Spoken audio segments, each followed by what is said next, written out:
with this wall angel. So what I'm gonna have you do, feet are gonna be just a little bit away from the wall, about hip width apart. Little bend in the knees, not a lot, but just a little. From here, you should feel the bottom of your back, your sacrum, basically contacting the wall. I want to make sure you're not arching and feeling like a huge gap between your low back and the wall, but I also don't want you to be pulling your low back completely into the wall. So I want you to take up the slack in your core by pulling your belly button in towards your spine.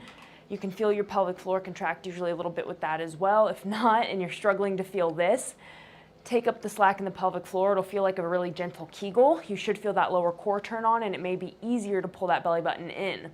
From this position, so spine is very much so neutral, sacrum, mid-back, and now my head is gonna be touching. What I don't want to happen with your head touching is you extend back like this. So if you have a pretty kyphotic thoracic curve, you may not be able to chin tuck and get to the wall. So what I recommend you do is you roll up a little towel, put it behind your head at the distance where you're at that kind of end range of the chin tuck and it's comfortable.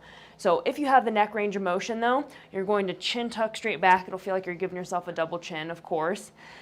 So in this position, I have my contact at the sacrum, I have my core connected, I have my mid-back touching and my head.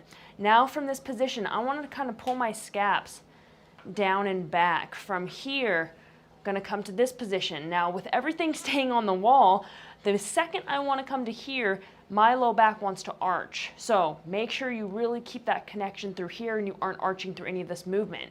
I'm trying to stay as close to the wall as I can without compromising anywhere else. From here, you're going to press straight up.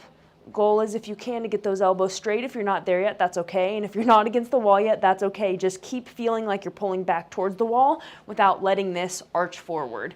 It's going to feel hard. So from this position, we're then going to again pull those scaps down and back. Come back to this position. Scaps are staying down. When I'm pressing up, I'm not, again, using too much of my upper trap.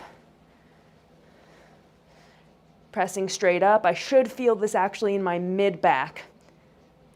I'm keeping the connection.